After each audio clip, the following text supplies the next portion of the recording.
So today we will see the next part of our chapter, that is boundedness. Boundedness. Okay. So when do you say that your sequence AN is bounded? Okay. So let's first see what do you mean by bounded above. Okay.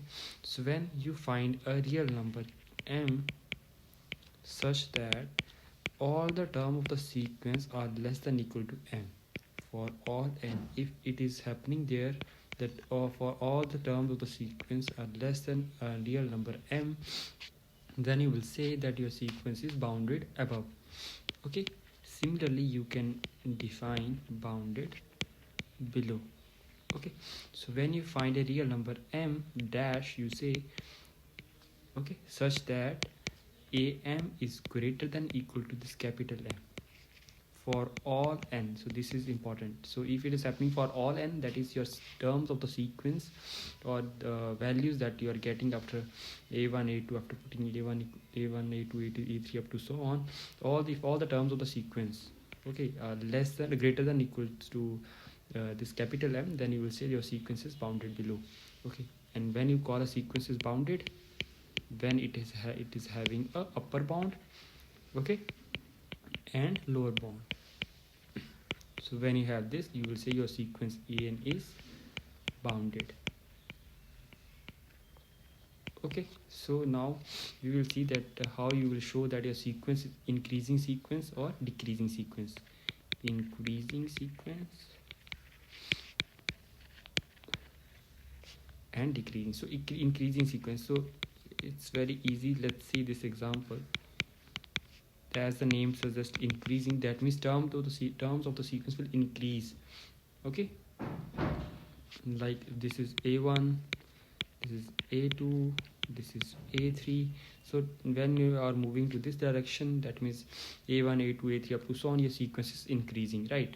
So how you will show in general, you will prove this, that if the difference of the an plus 1 and the previous term minus an is greater than equal to 0 for all n.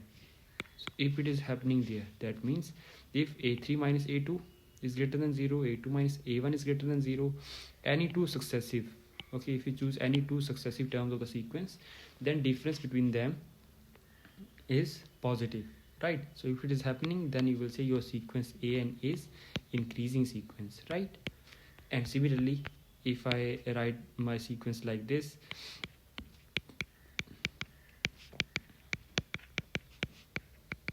okay, this is the simplest example. So what is happening there? This is a1, this is a2, this is a3, this is the value of the terms are getting decreased, okay, whenever I go to the next term, right? Or you can say the value of the next term is less than the previous one, right? So that means your sequence is decreasing. But how you will show in general? So what you will say, when the difference an plus 1 minus an is less than equal to 0 for all n. So if it is happening, that means if I choose a2 minus a1, I'll get minus 1, that is less than 0. Then if I choose any successive, in any two successive term of the sequence, okay, and the difference between the a5 a minus a4, that is minus 1, again the difference will remain the negative or less than 0. So if it is happening for all n, for all successive terms of the sequence, right, if you choose any two successive consecutive terms of the sequence, then if it is happening, then you will say your sequence is a decreasing sequence, then an is a decreasing sequence, right? So there is a result to show that a sequence an is convergent. Okay.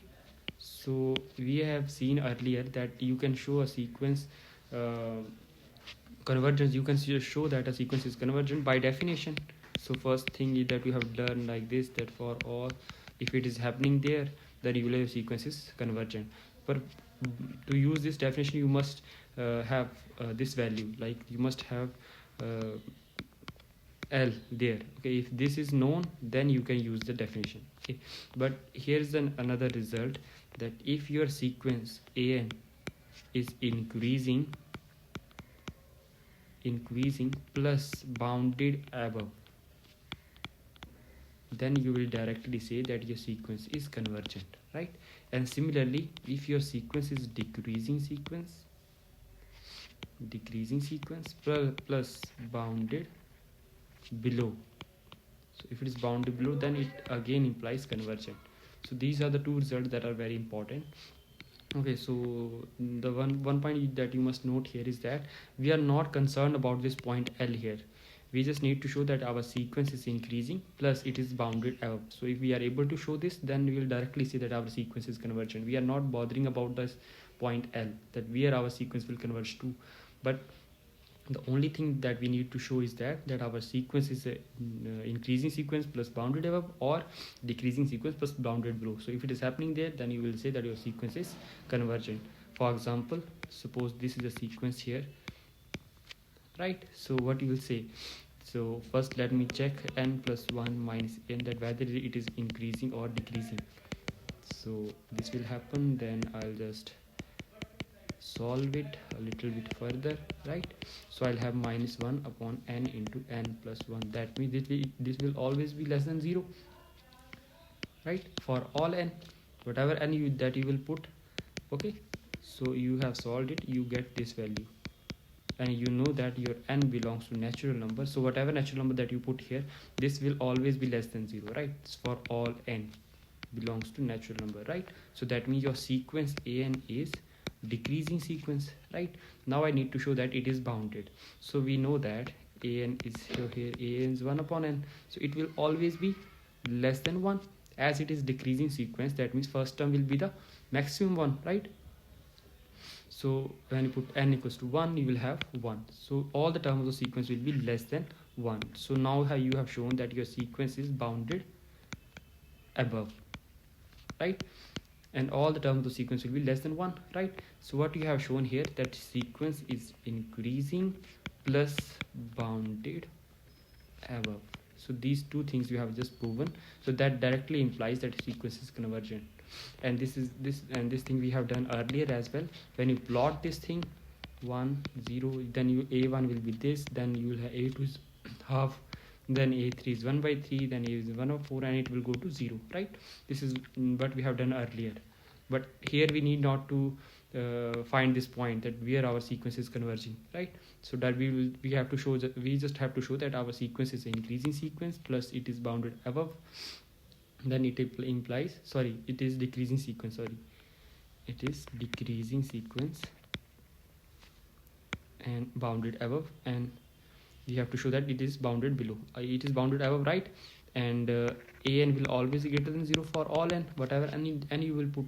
So it is bounded above and bounded below as well, bounded below, but we only need bounded below. So our sequence is decreasing sequence plus bounded below, that implies convergent. So this thing you can do here as well, right? So this result will directly tell you that whether your sequence is increasing sequence or decreasing sequence. You can try for this kind of sequences. You can try for this is another example, or you can try for this sequence, another, you can try for this. These are examples that you can try, right? So thank you so much. If you have any doubt, you can ask me in the comment section. Thank you very much.